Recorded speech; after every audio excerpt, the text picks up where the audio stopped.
दर्शकवृन्द नमस्कार। कार्यक्रम सुरक्षित नेपालको यो नयाँ श्रृङ्खलामा यहाँहरूलाई हार्दिक स्वागत छ। म किशोर निरोला। हामी यस कार्यक्रममा नेपालमा जान सक्ने प्राकृतिक र गैर प्राकृतिक विपदबारे यहाँहरूलाई जानकारी दिँदै क्षति न्यूनीकरणको लागि प्रयास स्वरूप हामीले यो कार्यक्रम निर्माण गर्ने गर्छौँ। आजको श्रृङ्खलामा हामीले सवारी साधनबाट निस्कने प्रदूषण र यसबाट हुँदै आएको मानवीय क्षतिको विषयमा चर्चा गर्दैछौँ। दर्शकवृन्द, नेपालमा हरेक वर्ष सवारी साधनको सङ्ख्या बढ्दै गएको छ। बढ्दो सवारी साधनका कारण सहरी इलाकामा प्रदूषण पनि बढ्दै गएको छ। सवारी साधनबाट निस्कने प्रदूषणका कारण नेपालमा हरेक वर्ष 25,000 भन्दा बढी मानिसको मृत्यु हुने गरेको छ र प्रदूषणको मुख्य कारणमा पनि सवारी साधन नै देखिएको छ। राज्यले विभिन्न खालका कानुन र कारबाहीको व्यवस्था गरे पनि यसको अक्षरशः पालना हुन सकेको देखिँदैन। विश्वमा वर्षेनी लाखौँ मानिसहरू वायु प्रदूषणको कारणले जीवन गुमाइरहेका छन्।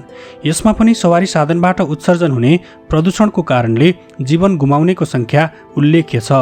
हाम्रो जस्तो कम विकसित देशमा हुने अव्यवस्थित सहरीकरण, बढ्दो जनसङ्ख्यासँगै बढेको सवारी साधनको सङ्ख्या, सवारी साधनको मर्मत सम्भारमा पर्याप्त ध्यान नदिने, इन्धनको शुद्धता जस्ता कारणले गर्दा सवारी साधनबाट हुने प्रदूषणको मात्रा बढी छ।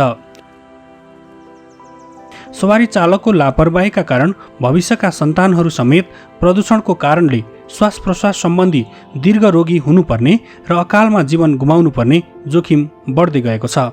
काठमाडौँ लगायत देशका अन्य ठूला सहरहरूमा मुख्य रूपमा सवारी साधनबाट निस्कने धुवाँका कारण प्रदूषण बढ्दै गएको छ।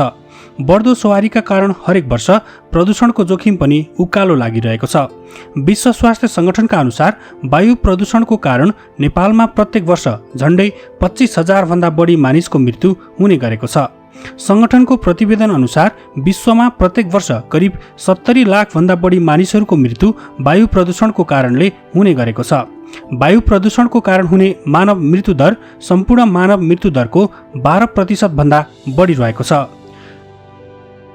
प्रदूषणको कारण मानव स्वास्थ्यमा गम्भीर असर परेको अध्ययनहरूले देखाएका छन्। तसर्थ पनि सवारीबाट निस्कने धुवा स्वास्थ्यको लागि सबैभन्दा घातक छ।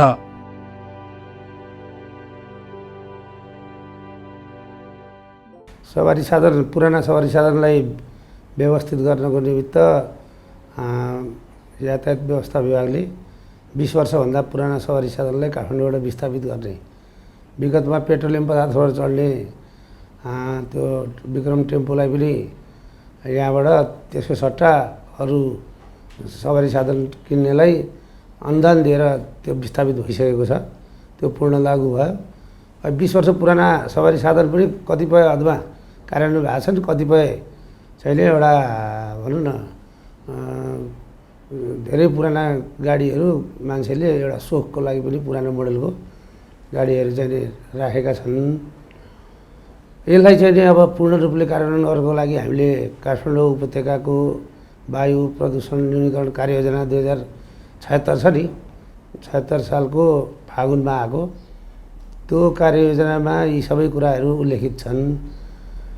त्यो गाडीबाट हुने धुवाँ जसबाट निस्किने कार्बन मोनोअक्साइडले वायुमण्डलमा गएर चाहिँ ओजन त के अरे वायुमण्डलमा गई चाहिँ एउटा पानीको संसर्ग भई यहाँ अम्लीय वर्षा गराएर चाहिँ वातावरणीय क्षति पुर्याएको छ, जसले गर्दा जमिनको उर्वरा शक्ति घट्नेदेखि लिएर मानिसमा विभिन्न किसिमका रोग व्याध बढ्ने, प्राकृतिक सौन्दर्यता कुरूप हुने, जैविक विविधताको विनाश हुने, जलवायुको नकारात्मक परिवर्तन हुने परिणतिहरू यहाँ देखिएको छ।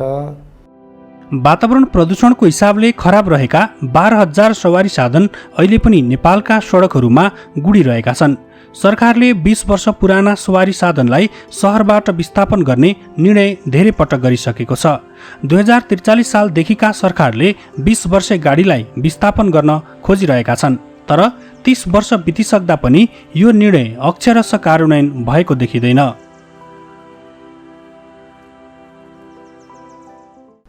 विगतमा काठमाडौँको वायु प्रदूषण विश्वमै सर्वोत्कृष्ट, सबभन्दा नकारात्मक तर्फको सबभन्दा पहिलो स्थानमा पनि हामीले त्यो प्रदूषण पनि हामीले भोग्यौँ। अब यहाँ काठमाडौँको चाहिँ त्यो त एबनर्मल कन्डिसनले गर्दा बाहिरबाट आएको वायुको चाहिँ एउटा प्रभाव थियो।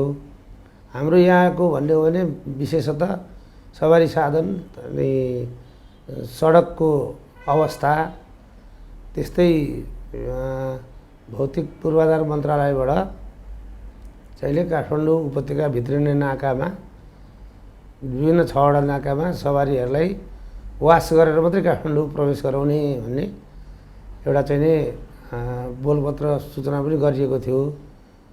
अब त्यो चाहिँ त्यो मन्त्रालयको कार्यक्षेत्रमा पर्छ।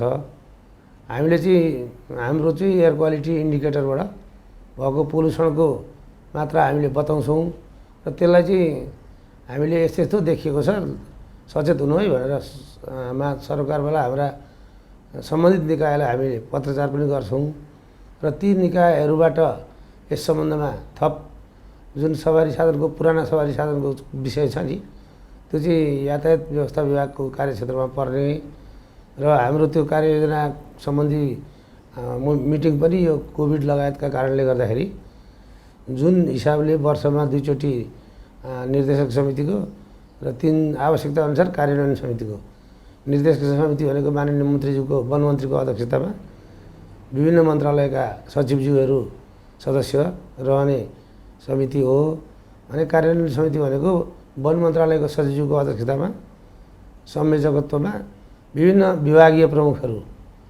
र वातावरण विभागको महानिर्देशक सदस्य सचिव रहने गरी यो समिति छ। यसले आफ्नो काम त गरेछ, सबै निकायहरूमा निर्देशन भएको छ।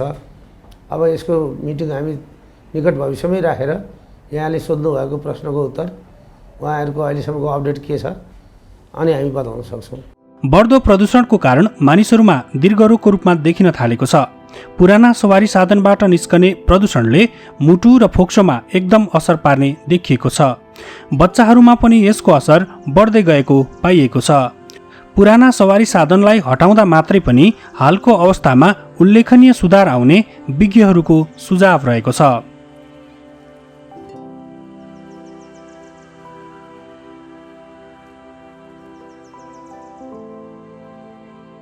प्रत्येक वर्ष काठमाडौँमा प्रशस्त सवारी साधन थपिन्छन्। जनसङ्ख्या बढ्दो छ र मानिसहरूको आवश्यकता बढ्दो छ सवारीको। अनि अब प्रश्न आउँछ के त भन्दाखेरिमा हामी कहाँमा आइपुग्ने सवारी साधन कुन क्वालिटीको आउँछन् र हामीले प्रयोग गर्ने इन्धन कुन क्वालिटीको हुन्छ त्यसमा भर पर्छ। त्यसकारणले सवारी साधन र हामीले प्रयोग गर्ने इन्धन यी दुवै कारणबाट हामीमा अत्यधिक मात्रामा प्रदूषण थपिएको कुरा त्यो अत्यन्त साँचो हो। अब के थपिन्छ त त्योबाट भन्दा सवारी साधनबाट आउने निस्कने भेहिकुलर एमिसन भन्छौँ नि हामी, त्योबाट मोर देन 90% कार्बन डाइअक्साइड निस्कन्छ। त्यसपछि कार्बन मोनोक्साइड, पार्टिकुलर म्याटर भनेर भन्छौँ, PM10, PM2.5 भन्दा अत्यन्त सूक्ष्म कणहरू नि, ती सबै कुराहरू हावामा मिसिँदाखेरिमा हावाको स्तर, वायुको स्तर अत्यन्त निम्न स्तरको। यहाँहरूलाई थाहा भएकै कुरा हो कि गत वर्ष संसारभरिमा काठमाडौँ सहर चाहिँ नै 1 नम्बर प्रदूषणको सहर भएको कुरो हामीलाई अवगत भएको थियो। त्यसकारण यो अत्यन्त चिन्ताको विषय बनेको छ। ठुलो जनसङ्ख्या, त्यसपछि त्योबाट निस्कने त्यो प्रदूषणको कारणले गर्दाखेरिमा मुटुको रोग, कार्डियोभास्कुलर डिजिज भन्छौँ नि, त्यसपछि आएर श्वास प्रश्वासका रोगहरू, लङ्सको क्यान्सर, फोक्सोको क्यान्सरका केसहरू, त्यसपछि छालाको रोग, आँखाको रोग, नाक आदि इत्यादि यी समस्याहरू बढ्दो रूपमा छन्। काठमाडौँ 1 नम्बरमा हो र देशका अरू भागमा पनि यी समस्याहरू बढ्दो छन्।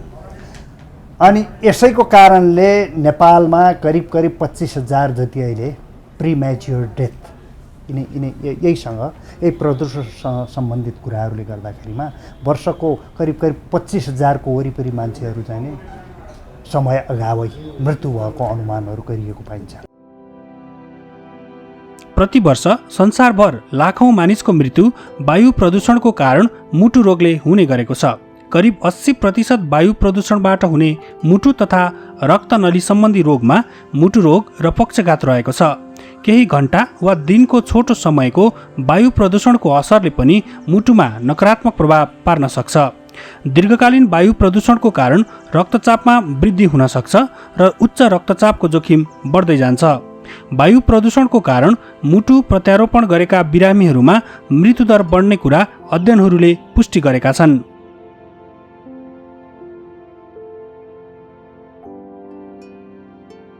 वायु प्रदूषणको कारण रक्तनलीहरू खुम्चिने र फैलिने प्रक्रियामा पनि असर पर्ने हुनाले रक्तचापको जोखिम बढ्दै जान्छ। वायु प्रदूषणकै कारण मुटुको चालमा पनि अनियमित हुन सक्छ। नीति कागजमा बन्छन्, काम चाहिँ व्यवहारमा हुनुपर्छ। हाम्रो मुलुकमा यो चाहिँ सवारी साधन प्रदूषणका कुराहरू मात्रै होइन कि सबै कुरा हाम्रो कागजमा हुन्छ, व्यवहारमा केही पनि हुँदैन। त्यो एउटा ठुलो समस्या छ। अब टेक्निकल्ली भन्नु पर्दाखेरिमा ती कुरा हामीले भन्छौँ, कुरा गर्छौँ, तर ती व्यवहारमा लागू नहुँदाखेरिमा ठुलो समस्या छ। अब त्यसको लागि एउटै उपाय भनेको इलेक्ट्रिक भेहिकल। यदि हामीले इलेक्ट्रिक भेहिकल प्रयोग गरियो भने, विद्युतीय सवारी साधन प्रयोग गरियो भने यो प्रदूषणको करिब 60% जस्तो, करिब काठमाडौँ भ्यालीको 60% जस्तो प्रदूषणलाई घटाउन सकिन्छ। प्रदूषण घट्छ, त्यसपछि मान्छेको स्वास्थ्यमा सुधार हुन्छ। त्यसको साथसाथै बहुत महत्त्वपूर्ण कुरा छ हेर्नु सर, एउटा तपाईहरूले सुन्नुभएको होला, जलवायु परिवर्तन, क्लाइमेट चेन्ज। संसारमा अहिले जलवायु परिवर्तनको ठुलो समस्या छ, ठुला त्यसको असरहरू देख्न थालिसकिएको छ। अब हाम्रो यो गाडीबाट निस्कने धुवाँको 90% भन्दा बढी कार्बन डाइअक्साइड निस्कन्छ। कार्बन डाइअक्साइड एउटा त्यस्तो हरितगृह ग्यास हो, त्यसको कारणले गर्दाखेरिमा जलवायु परिवर्तन तीव्र रूपमा भइरहेको छ। वायुमा त्यसको मात्रा बढ्छ, बढेपछि त्यसले हरितगृह प्रभाव देखाउँछ। त्यो प्रभावको कारणले गर्दाखेरिमा तापक्रम बढ्छ, तापक्रमको कारणले गर्दाखेरिमा सारा कुरा, सबै कुराहरूमा यसले ठुलो असर पारेको पाइन्छ। त्यस कारणले यदि हामी क्लिन इनर्जीतिर गयौँ, इलेक्ट्रिक भेहिकलतिर गयौँ भने पहिलो कुरा हाम्रो स्वास्थ्यमा सुधार हुन्छ। त्यो जुन मैले भने त्यत्रो ठुलो मृत्युको सङ्ख्या, त्यो सङ्ख्या घट्छ। त्यसपछि हाम्रो त्यसको साथसाथै हामीले ठुलो पैसा लगानी गरेको छौँ स्वास्थ्यमा, त्यो पैसा बचाउन सकिन्छ। त्यसपछि जलवायु परिवर्तनलाई पनि कम गर्न सकिन्छ। त्यस कारणले यसको बेनिफिट छ। देखेको सबैभन्दा ठुलो आवश्यकता चाहिँ के हो त भन्दा we should go for the clean energy. सरकारले प्रदूषण गर्ने सवारी साधनका लागि कारबाही गर्न विभिन्न संयन्त्र तथा कानुन समेत बनाएको छ। प्रदूषण नगर्ने सवारी साधनका लागि हरियो स्टिकर टाँस्नेदेखि सडकमा नै छड्के प्रदूषण गर्ने व्यवस्था समेत गरिएको छ। तर पनि प्रदूषण भने घट्न सकेको देखिँदैन। वातावरण संरक्षण ऐन 2076 मा उल्लेखित प्रावधान बमोजिम अब यी पुराना हुन् कि जुनसुकै सवारी साधन हुन्, त्यसले चाहिने सवारीको जाँच पास यातायात व्यवस्था कार्यालयबाट जाँच पास लिने प्रावधान छ। जाँच पास भएका सवारी साधन यातायात व्यवस्था कार्यालयबाटै त्यसको चाहिने परीक्षण हुन्छ र उहाँकै त्यहीँको मेकानिक्सहरूले परीक्षण गरेर यो फेल यो पास भनेर त्यसलाई फेल भएको सवारी साधन छ भने त्यसलाई मर्मत सम्मार गरेर त्यो के बिग्रिएर यस्तो भएको भन्ने परीक्षण गरेर चाहिने त्यसलाई त्यसपछि पनि फेल भयो भने त्यो चल्न पाउँदैन, त्यसले जाँच पास पाउँदैन र त्यसलाई निगरानी गर्ने ट्राफिक प्रहरी भइहाल्नुभयो। यस्तो किसिमको प्रावधान छ। हामीले चाहिँ छड्के जाँच बेला बेलामा गर्छौँ सवारीहरूको। गत वर्ष पनि हामीले लगभग 10 ठाउँमा गर्ने हाम्रो टार्गेट भएकोमा कोभिडले गर्दा 6 ठाउँमा मात्रै भयो। त्यसमा देखिएका सवारी साधनको डिफल्टहरूलाई हामीले तुरुन्तै मर्मत गर्नलाई सरकारवाला हुन्छ नि, त्यसलाई चाहिने कन्ट्रोल गर्ने निकाय, नियामक निकाय जस्तो ट्राफिक प्रहरी लगायत यातायात व्यवस्था कार्यालयलाई यी सवारी साधनलाई इजाजत नदिनु है भनेर हामीले सूचित गरेका थियौँ। तदनुरूप ती सवारी साधनहरूले चाहिने चल्न पाएका थिएनन् र पछि मर्मत सम्मार गरेर चलेन भने चाहिँ जानकारीमा छैन। मूलभूत प्रावधान चाहिँ हाम्रो यही हो।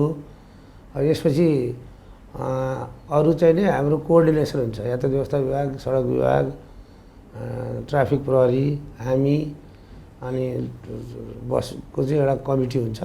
त्यो कमिटीले यस्ता सवारी साधनहरूलाई संयुक्त रूपमा हामीले छड्के जाँच पनि गर्ने गरेका छौँ। यो वर्ष पनि हामी छड्के जाँच गर्छौँ। सवारी साधनको प्रदूषणमा शरीरलाई लङ टर्मसम्म असर पर्ने विषाक्त तत्त्वहरू हुने हुनाले त्यसलाई चाहिँ कसरी कन्ट्रोल गर्नुपर्छ भनेर नेपाल सरकारको वातावरण मन्त्रालयले एउटा चाहिँ मापदण्ड बनाउँछ।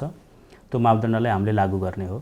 त्यो मापदण्ड अनुसार अहिले हामीले इन युज भेहिकल, जुन चाहिँ युज भेहिकल्सहरू चलिरहेका भेहिकलहरू मोस्टली डिजेल र पेट्रोल भेहिकल्सहरूमा उसले चाहिँ बनाएको मापदण्डअनुसार हामीले चाहिँ सवारी हाम्रो अफिसमै र हामीले घुम्ती प्रयोगशाला पनि छ हाम्रो चाहिँ 2टा गाडीहरूलाई हामीले चाहिँ भित्र नै इन्स्ट्रुमेन्ट राखेर ठाउँ-ठाउँमा बेला बेलामा अथवा चाहिँ नेपाल अथवा चाहिँ ठुला संस्थाहरू जस्तै नेपाल आर्मी, नेपाल प्रहरी जस्ताले भयो भने हामीले उहाँहरूको स्थलमै पनि गएर सेवा दिन्छौँ। त्यसरी घुम्ती चाहिँ परीक्षण गरेर हामीले यदि चाहिँ त्यो मापदण्ड भित्र छ भने हामीले त्यो गाडीलाई हरियो स्टिकर दिने, मापदण्ड बाहिर छ भने उहाँहरूले त्यसलाई सर्भिसिङ गर्नुपर्छ कि के गर्नुपर्छ बनाएपछि मात्रै अनि स्टिकर चाहिँ दिने तरिकाले हामीले त्यो खर्च चाहिँ अलिक कन्ट्रोल मेजर त्यसरी गरिरहेका छौँ। बढ्दो सहरीकरण तथा सहरहरूमा भित्रिएका पुराना सवारी साधनका कारण प्रदूषणले सहर कुरूप बन्दै गएका छन्। साना सवारी साधनको दाँजोमा ठुला तथा धेरै मानिस एकैपटक ओसार्न सक्ने किसिमका सवारी साधन अब बन्ने सहरहरूमा सोच्नुपर्ने भइसकेको छ। पुराना सहरहरूमा पनि साना सवारी साधनको विकल्प खोज्नुपर्नेछ। विद्युतीय सवारी साधन विकसित राष्ट्रहरूमा वातावरण सफा राख्ने सूत्रक रूपमा प्रयोग भएका छन्। हामीले चाहिँ अब हेभी भेहिकल्स बाहेक लाइट भेहिकल्सहरू त अब जनरली अहिलेका BS6हरू छ होइन, अहिलेको नयाँहरूले चाहिँ खासै त्यस्तो प्रदूषण गर्दैनन्। हाम्रोमा चाहिँ पुरानो गाडीहरू र भएको पनि नयाँ गाडी भए पनि मेन्टेन नगरेर मात्रै भएको। अब विश्वमा चाहिँ कस्तो छ भने अब त हामीले जो सानो गाडीहरूमा त इलेक्ट्रिकतिर जान पनि सकिन्छ, जुन चाहिँ जिरो इमिसन भेहिकल्सहरू हुन्छ होइन। ठुला गाडीहरूमा चाहिँ अब टाइमली वर्षको एकचोटि प्रदूषण टेस्ट गरेर प्रदूषण फेरि राम्रोसित टेस्ट गर्नु पऱ्यो होइन। यहाँ प्रदूषणमा चाहिँ एकदमै धेरै विकृतिहरू छन् भन्ने पनि सुनिन्छ। अब त्यो चाहिँ नेपाल सरकारले त्यसलाई कन्ट्रोल गर्नु पऱ्यो। कन्ट्रोल गरेर त्यसपछि त्यो भयो भने गाडीको प्रदूषणमा त्यस्तै धेरै ठुलो समस्या होला जस्तो लाग्दैन। तर हाम्रोमा चाहिँ कस्तो छ भने हरियो स्टिकर पनि अलि विकृति आएर त्यो विकृतिलाई नेपाल सरकारले कन्ट्रोल गर्नुपर्छ। उपत्यका सहितका सहरहरूमा बढिरहेको प्रदूषणबाट मुक्त हुने उपाय विद्युतीय सवारी साधनको प्रयोग हो। त्यसैले पनि वर्तमान अवस्थामा विद्युतीय सवारी अपरिहार्य भइसकेको छ। हाम्रोमा प्रदूषण चेक हामीले गरिराखेकै छौँ। अब हामीले चाहिँ हामीलाई मुख्य TOR चाहिँ अन्तर्प्रदेशीय गाडीहरूको चाहिँ काम भनेर हामी चाहिँ केन्द्रको नै अफिस भएको हुनाले प्रदेश परिवहन चाहिँ प्रदेशको अधिकार, अब अन्तर्प्रदेशीय परिवहन चाहिँ केन्द्रको अधिकारको रूपमा हामीलाई कार्यालयले हामीले काम दिएको हुनाले हामीले जनरली अन्तर्प्रदेशीय गाडीहरूको चाहिँ जाँचपास प्रदूषण र यहीँभित्र पनि सरकारी अब निलो प्लेट, पहेँलो प्लेट, हरियो प्लेटहरू होइन, सेतो प्लेटहरू तिनीहरूको चाहिँ हामीले गरेका छौँ। रातो प्लेटको पनि हामीले नगर्ने भन्ने त होइन, गरिराखेकै थियौँ। तर प्रदेशको अधिकार चाहिँ प्रदेशले नै गरोस् भनेर अहिले रातो प्लेट चाहिँ प्रदेशकोले गरिराखेको, निलो अरू चाहिँ बाँकी चाहिँ हामीले गरिराखेको स्थिति हो। प्रदेशको चाहिँ अब एकान्त कुना हाम्रो चाहिँ सानो भर्याङदेखि त्योहरूमा चाहिँ उहाँहरूले प्रदूषण टेस्ट गरिराख्नुपर्छ। तर हामी घुम्ती प्रदूषण टेस्ट गर्दाखेरि हाम्रो चाहिँ त्यो अनुगमनको रूपमा भएकोले हामीले जुन पनि टेस्ट गर्न सक्छौँ। हामीलाई चाहिँ सवारी साधनको गहिराई हामीलाई त्यति थाहा छैन, किनभने हामीले त्यो बनाउँदैनौँ। विदेशबाट आउँछ, पैसा तिरेपछि आउने हो, चल्छ भन्ने छ। त्यसलाई चाहिँ अब जस्तै हामीले बेला बेलामा त्यसको चाहिँ सर्भिसिङ गर्ने, त्यसको चाहिँ चेक गर्ने, त्यसको आवाजहरूबाट, त्यसको चाहिँ धुवाँहरूबाट त्यसलाई मेन्टेन गर्ने चाहिँ हाम्रो अलिकति कम प्र्याक्टिस छ। गर्न त गरिन्छ तर अलिकति कम प्र्याक्टिस छ। अलिकति धुवाँ आउने बित्तिकै त्यसमा चाहिँ अब भित्रको चाहिँ फ्युल चाहिँ नराम्रो भयो कि अथवा चाहिँ पिस्टनिङहरू बिग्रियो कि अथवा चाहिँ टाइममा सर्भिसिङ भएको छैन कि भनेर चाहिँ त्यो सर्भिसिङ त्यो टाइमली सर्भिसिङ गर्ने र त्यसका चाहिँ अब गाडीले भनेको गाडीको आवाज अथवा गाडीको भाषा बुझ्ने चाहिँ चालकले चलाएको छ भने उसले गरिरहेको हुन्छ, प्रदूषण पनि पास भइरहेको हुन्छ। जो चाहिँ अब एक्सेलेटर थिच्ने हो, ब्रेक थिच्ने र यो बाइक अरू चाहिँ नगर्ने खालका चाहिँ मान्छेहरू धेरै छन्। उनीहरूले गर्दाखेरि चाहिँ प्रदूषण बढिरहेको छ। अब मैले तपाईँलाई स्पष्ट भन्दाखेरि हाम्रोमा चाहिँ निजी गाडीभन्दा सरकारी गाडीहरूको चाहिँ प्रदूषण बढी चाहिँ फेल भइरहेको देखिन्छ। विद्युतीय सवारी साधनको प्रयोग विश्वव्यापी छ। युरोपियन युनियन, चीन जस्ता थुप्रै मुलुकले मात्र होइन, छिमेकी भारतले पनि डिजेल र पेट्रोलबाट सञ्चालन हुने सवारी साधनलाई विस्थापित गरी विद्युतीय सवारी साधन सञ्चालनको घोषणा कार्यान्वयन गर्न थालिसकेका छन्। हाम्रो पनि त्यही छ, समस्या त्यही छ। अहिलेको नयाँ ऐनले हामी कारबाही गर्न सक्दैनौँ, कारबाहीको सिफारिस गर्छौँ होइन। हामीले कारबाहीको सिफारिस गरेर अब जस्तो सवारी साधन छ भने हामीले ट्राफिक प्रहरी र यातायात व्यवस्था कार्यालयलाई जहाँ दर्ता भएको त्यो कार्यालयलाई हामीले लेख्छौँ। त्यस्तै अब त्यही किसिमले अन्य प्रदूषण हुन्छ नि, यातायातको मात्रै प्रदूषण नभएर अरू इन्डस्ट्रीहरूको पोल्युसन पनि छ। त्यसका लागि हामीले उद्योग मन्त्रालयलाई लेख्छौँ। हामीले कारबाही गर्न चाहिँ सक्दैनौँ, हामीले बन्द गराउन पनि हामीलाई गाह्रो छ। संयुक्त राष्ट्रसङ्घीय जलवायु परिवर्तन सम्बन्धी संरचना महासन्धिको 26औं सम्मेलन COP26 आगामी कार्तिक दोस्रो साताबाट बेलायतमा हुँदैछ। सवारी साधनबाट निस्कने प्रदूषण र यसको असरबारे समेत छलफल हुने बताइएको छ। अन्तर्राष्ट्रिय रूपमा नै सवारी प्रदूषणबारे छलफल हुने भएपछि आगामी दिनमा यस्ता मुद्दाहरूले निकास पाउने आशा गर्न सकिन्छ। यसको चाहिँ रेगुलेटरी बडी त वातावरण मन्त्रालय हो। हामीले चाहिँ हाम्रो उद्देश्य हाम्रो चाहिँ अहिलेको हाम्रो भनेको चाहिँ के भने हाम्रो चाहिँ अधिकार भनेको गाडीहरू प्रत्येक वर्ष चाहिँ प्रदूषण टेस्ट गर्नुपर्ने, प्रदूषण फेल भयो भने त्यसलाई 7 दिनभित्र बनाएर ल्याएर अनि बल्ल प्रदूषण टेस्ट गर्ने भन्ने छ। अब मेरो विचारमा म एउटा चाहिँ जिम्मेवार निकायमा बसेको मान्छेले भन्न मिल्ने नमिल्ने थाहा छैन, तर प्रदूषण स्टिकरलाई पनि अझ हाम्रो सरकारले टाइट गर्न सकेको छैन। मैले विभिन्न ठाउँमा भनिराखेकै छु, टेस्ट नगरिकन दिने, जाँचपास पनि टेस्ट नगरिकन दिने पनि प्रवृत्ति पनि छ कतिपय ठाउँमा। त्यसलाई चाहिँ कन्ट्रोल गरेर अब आफ्नो कार्यालय र आफ्नो चाहिँ अन्डरका कर्मचारीहरूले चाहिँ राम्रो काम गरेछन् भनेर माथिबाट कन्ट्रोल पनि गर्नुपर्छ। सँगसँगै अब यसको चाहिँ पोलिसीगत नयाँ गाडीहरू आएका छन्, पुराना गाडीहरूको मापदण्ड फेरि अब अहिलेको चलनअनुसार छ कि छैन, रिभाइज पनि हुँदैछ मापदण्ड होइन, त्यसलाई अलिक स्ट्रिक्ट मापदण्ड ल्याउनु पऱ्यो। अनि चेक गर्ने मेसिनहरू पनि रिलायबल मेसिनहरू हुनु पऱ्यो होइन। यसो आँखाले हेरेर मात्रै चेक गर्दा भन्दा पनि मेसिनले चेक गरेर मेसिनले पाएको डाटाको आधारमा गर्ने तरिकाले गर्ने भने कम हुँदै जान्छ। मेरो व्यक्तिगत रूपमा अब संस्थागत रूपमा त म कार्यालयमा काम गरिरहेको छु, विभागले भनेको चाहिँ दिएको कामहरू गर्ने हो, त्यसमा चाहिँ मैले काम गरिरहेको छु। व्यक्तिगत रूपमा चाहिँ मान्छेहरूको चाहिँ आर्थिक अवस्था बढेपछि भेहिकलहरू एक ठाउँबाट अर्को ठाउँमा जाने भेहिकल मान्छेले किन्छ नै। अब त्यो भेहिकल किन्न चाहिँ मिनिमाइज गर्न कि चाहिँ एकदम रिलायबल मास ट्रान्सपोर्टेसनको व्यवस्था गर्नु पऱ्यो, जस्तै मेट्रो ट्रेनहरू हुन्छ त्यस्तो खालको मास ट्रान्सपोर्टेसनको व्यवस्था गर्नु पऱ्यो। विद्युतीय गाडीहरूको लागि चाहिँ अब ठाउँ ठाउँमा चार्जिङ स्टेसनहरू लगाउनु पऱ्यो। मुख्यतया मान्छेहरूले इन्फ्रास्ट्रक्चर चाहिँ डेभलप गरिदिनु पऱ्यो। गाडी किन्यो भने त्यही अनुसार बाटोहरू बनाउनु पऱ्यो, अन्डरपासहरू बनाउनु पऱ्यो, फ्लाइओभरहरू बनाउनु पऱ्यो। अथवा त्यसले पनि नहुने भने गाडीमा चाहिँ अब अहिले कर लगाइरहेछ, गाडी मान्छेलाई किन्नुभन्दा मास ट्रान्सपोर्टबाट यहाँबाट भक्तपुर जाँदा चाहिँ 5 मिनटभन्दा बढी चाहिँ टाइम लस हुँदैन भने मान्छे चाहिँ मास ट्रान्सपोर्ट युज गरेर जान्छ होइन। अब यो कुरा चाहिँ सरकारले अब विश्वमा धेरै ठाउँमा योहरू भइरहेका छन्, हामीले नयाँ इनोभेसन गरेर केही गर्नुपर्ने छैन, हामीले त बाहिरको कपी मात्रै गरे पनि हुन्छ। त्यो कुराहरूतिर अलिकति ध्यान दिने भने नसक्ने भन्ने छैन, ध्यानको कमी जस्तो लाग्छ मलाई। हालै सार्वजनिक भएको जलवायु परिवर्तन सम्बन्धी एक प्रतिवेदनले विश्वभर चरम मौसमी गतिविधि र त्यस्ता घटनाहरू अझै बढ्ने चेतावनी दिएको छ। आगामी दिनमा अझ धेरै अकल्पनीय घटनाहरूको सामना गर्नुपर्ने समेत आकलन गरिएको छ। COP26 आगामी कार्तिक 15 देखि 26 गतेसम्म संयुक्त अधिराज्यको ग्लासगोमा हुँदैछ। सम्मेलनमा नेपालले जलवायुजन्य हानि नोक्सानी, राष्ट्रिय योगदान प्रतिबद्धता, NDC प्रतिवेदन कार्यान्वयनका लागि स्रोतको खोजी, कार्बन वित्त लगायतका विषयमा सशक्त रूपमा आवाज उठाउने तयारी गरेको छ। सवारी साधनबाट बढी प्रदूषण उत्सर्जन हुने कारणहरूमा सवारीको नियमित मर्मत सम्भार नहुनु, सवारी इन्जिनको अवस्था राम्रो नहुनु, हावा र इन्धनको अनुपात सही नहुनु रहेका छन्। त्यसैगरी इन्धन र मोबिलको गुणस्तर कमसल हुनाले पनि सवारीले प्रदूषण उत्सर्जन गर्ने गरेको छ।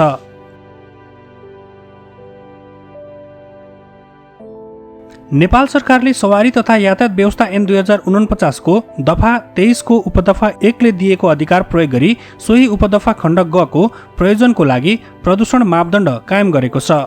उल्लेखित मापदण्ड पालना नगरेमा सवारी तथा यातायात व्यवस्था ऐन 2049 को दफा 160 अनुसार सजायको व्यवस्था गरिएको छ।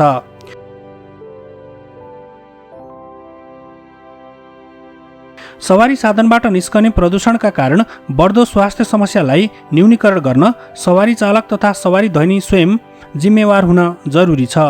आफ्नो सवारी साधनलाई राम्रो अवस्थामा राख्न सके मात्र पनि यो समस्या धेरै हदसम्म हटेर जान्छ। दर्शकवृन्द, काठमाडौँ लगायतका मुख्य सहरहरूमा प्रदूषण बढ्दै गइसके पछाडि राज्यको तर्फबाट विभिन्न खालका प्रयासहरू पनि भएका छन्, तर विज्ञहरूले पुराना सवारी साधनहरू चलाउन रोक लगाउनु पर्ने सुझाव दिइरहेका छन्। व्यक्तिगत तर्फबाट पनि प्रदूषण नियन्त्रणको लागि सवारी धनी र सवारी चालकले विशेष भूमिका खेल्नुपर्ने देखिन्छ। तब मात्र हामीले कल्पना गरेको सबैको सुरक्षित नेपाल निर्माण गर्न सकिन्छ। हस्त दर्शकवृन्द, आजको कार्यक्रमबाट हामी सबैलाई बिदा दिनुहोस्। नेपाल टेलिभिजन हेर्दै गर्नुहोला। नमस्कार।